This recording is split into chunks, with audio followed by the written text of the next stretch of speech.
টানা ২৪টা বছর দেশের সেবায় নিয়োজিত ছিলেন। অবশেষে ২৪ বছর পর বাড়ি ফিরলেন আর্মি জুনিয়র কমিশন অফিসার। উৎসবের দিনে যখন সকলেই আনন্দে মেতে ওঠেন, তখন বর্ডারে নিজেদের দায়িত্ব পালন করেন সেনাকর্মীরা। তাঁদের জন্যই রাতের নিশ্চিন্তের ঘুম আমরা ঘুমোতে পারি। পুরুলিয়ার বলরামপুরের ছেলে রিয়াজ আনসারি দীর্ঘ ২৪টা বছর দেশের সেবা করে বাড়ি ফিরলেন তিনি। রীতিমতো উৎসবের চেহারা বলরামপুরে। বর্ণাঢ্য অনুষ্ঠানের মধ্যে দিয়ে তাকে স্বাগত জানানো হয়।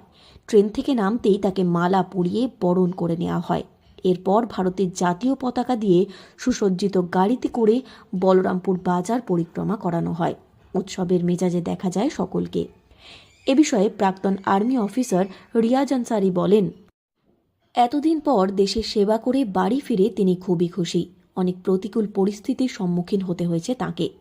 যে কোনো পরিস্থিতিতে সমস্ত কাজ হাসি মুখে করেছেন তিনি। তাই এই দিন তার জন্য খুব গর্বের একটি দিন। खुशी का दिन है क्योंकि 24 साल देश सेवा करने के बाद मैं वापस सही सलामत अपने दोस्तों के पास में और अपने घर वापस आया हूँ।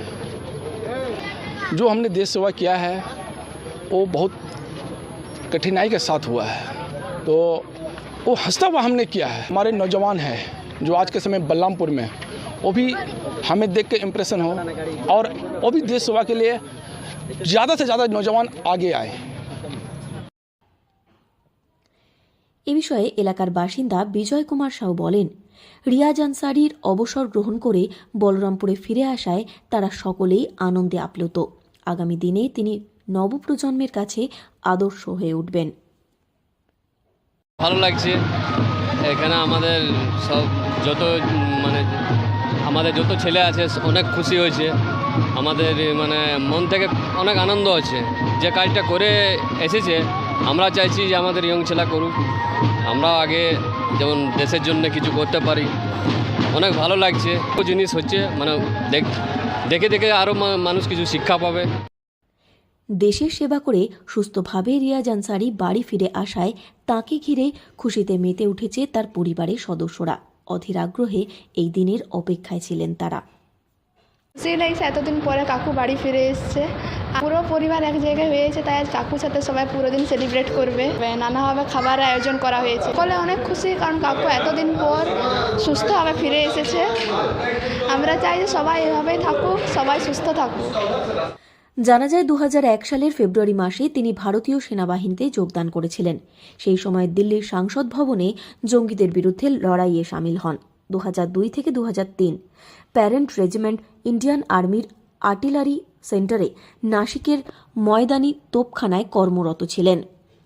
২০০৩ সালে নিযুক্ত ছিলেন জম্মু কাশ্মীরের গুরুত্বপূর্ণ জায়গায় লাইন অফ কন্ট্রোলের মতো এলাকায়। তারপর ভারতীয় সেনার অন্যতম কমান্ডো বাহিনী রাষ্ট্রীয় রাইফেলে যোগদান করেন। একবার নয়, তার কর্মজীবনে দুবার কমান্ডো বাহিনীতে যোগদান করেছিলেন তিনি। কমান্ডো বাহিনীতে থাকাকালীনও জম্মু কাশ্মীরের একাধিক গুরুত্বপূর্ণ কাউন্টার ইনসার্জেন্সি অপারেশনে অংশগ্রহণ করেন। পৃথিবীর উচ্চতম রণক্ষেত্র সিয়াচেন গ্লেসিয়ারের অপারেশন মেঘদূত থেকে রাজস্থানের মতো উষ্ণ রণক্ষেত্রে একাধিক গুরুত্বপূর্ণ অপারেশনে অংশগ্রহণ করেন। এর জন্য ভারতীয় সেনাবাহিনীর তরফ থেকে একাধিক মেডেল দিয়ে সম্মানিত করা হয় তাঁকে।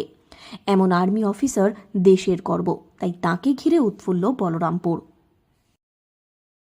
পুরুলিয়া থেকে শর্মিষ্ঠা ব্যানার্জির রিপোর্ট, লোকাল 18 বাংলা।